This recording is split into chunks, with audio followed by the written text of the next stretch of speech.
Hello guys, welcome to Jasoos world. ഒരുപാട് കാലത്തിന് ശേഷം ഒരു കുക്കിംഗ് വീഡിയോസായിട്ട് വന്നിരിക്കുകയാണ്. അപ്പോൾ നമുക്കൊരു തട്ടിക്കൂട്ട് കപ്സ് ഉണ്ടാക്കാം. ഇത് എൻ്റേതായിട്ടുള്ള സ്റ്റൈലിൽ ഞാൻ ചുമ്മാ ഉണ്ടാക്കുന്നതാണ്. പിന്നെ ഈ ഒരു കപ്സൊക്കെ ഒരുപാട് ഫാൻസ് ഉണ്ട് കേട്ടോ എൻ്റെ ഫാമിലിയിൽ. അവരുടെ ഒരു നിർബന്ധത്തിനും കൂടിയാണ് ഞാനിത് ഉണ്ടാക്കിയത്. ചിക്കനൊക്കെ നന്നായിട്ട് തായ് മസാജയൊക്കെ കൊടുത്ത് നല്ല മസാലയൊക്കെ പുരട്ടി നമുക്ക് അത് ഫ്രൈഡ് ചെയ്തെടുക്കാം. ഇതൊരു റിക്വസ്റ്റ് കപ്സ് ആയതുകൊണ്ട് ഇതിന് ഹെൽപ്പ് ചെയ്യാൻ ഒരുപാട് ആൾക്കാരുണ്ട്. ചുറ്റും ഇങ്ങനെ നിൽക്കുക, എന്താ ചെയ്യണ്ടേ, എന്താ ചെയ്തു തരണ്ടേ എന്നും ചോദിച്ചിട്ട്. അവരെ കഴിയുന്നിടത്തോളം ഞാൻ യൂസ് ചെയ്തിട്ടുണ്ട്. അതെടുക്കുക, ഇത് ചെയ്യേ എന്നൊക്കെ പറഞ്ഞിട്ട് പരമാവധി അവരെ ഞാൻ യൂസ് ചെയ്തിട്ടുണ്ട്.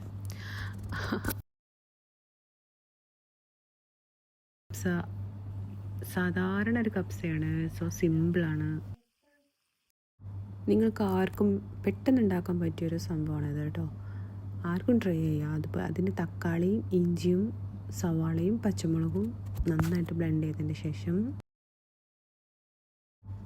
ഞാൻ വീട്ടിൽ താമസമില്ലാത്ത കാരണം പാത്രങ്ങളെല്ലാം ഒതുക്കി എടുത്ത് വെക്കുക ചെയ്യാറുള്ളത്.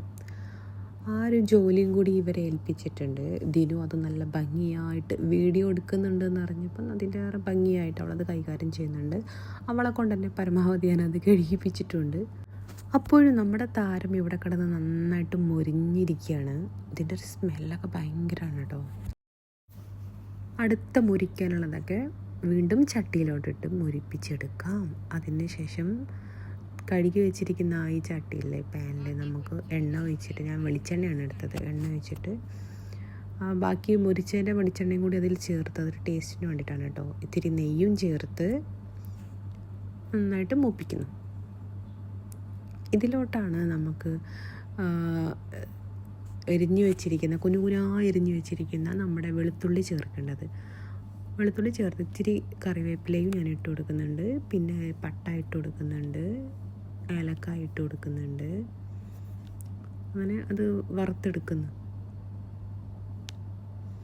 അതിലോട്ട് ഇത്തിരി ജീരകം ഇട്ട് കൊടുത്ത്, പിന്നെ ഉണങ്ങിയ ചെറുനാരങ്ങയും ഇത്തിരി കുരുമുളകും ഇട്ട് കൊടുത്തിട്ട് ബ്ലെൻഡ് ചെയ്ത് വെച്ചിരിക്കുന്ന ആ കൂട്ട് അതിലോട്ട് ചേർക്കും.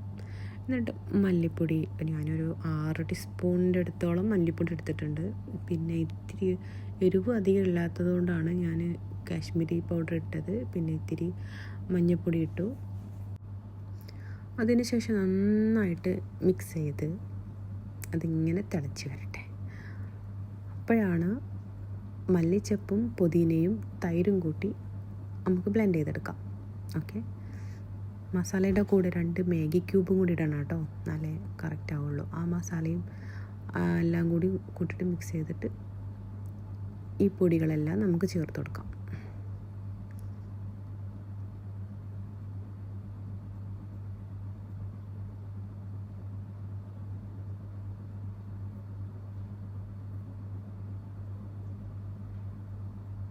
പിന്നെ അതിലോട്ട് ഇട്ടത് ഞാൻ ക്യാപ്സിക്കമാണ്.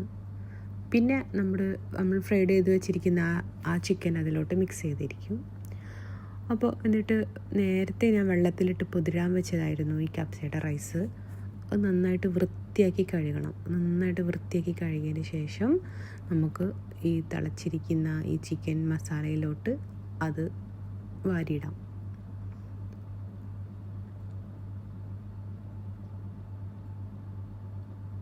ഞാൻ കൈ വെച്ചിട്ട് തന്നെയാണ് കേട്ടോ വാരിയിട്ടത്. അത് എനിക്ക് കൈ വെച്ചിട്ട് വാരിയിടാനാണ് ഇഷ്ടം. എന്നിട്ട് നന്നായിട്ട് അടച്ചു വെക്കാം. നന്നായിട്ട് അടച്ചു വെച്ചിട്ട് ഒരു ഹാഫ് തീയിൽ നമുക്കിങ്ങനെ വേവിച്ചെടുക്കാം.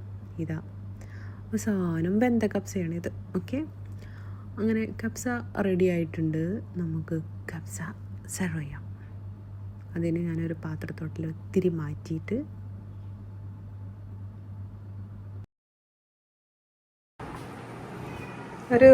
ഒരു പിടി കഴിച്ചിട്ട് ടേസ്റ്റ് എങ്ങനെ ഉണ്ടെന്ന് പറ. ഉള്ളത് സത്യം പോലെ പറയണേ. ബിസ്മില്ലാ.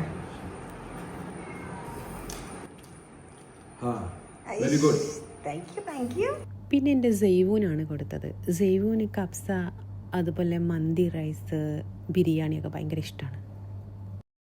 പറ്റിയിട്ടില്ല എന്ന് തോന്നുന്നുണ്ട്. പൂച്ച അത് തിന്നേ ചിക്കൻ്റെ കഷ്ണം അവള് കൊടുത്തിട്ടില്ല. എനിക്ക് ചിക്കൻ്റെ കഷ്ണം കിട്ടി കഴിഞ്ഞിട്ടാ അതുകൂടി തിന്നേ. ഇനി പിണക്കം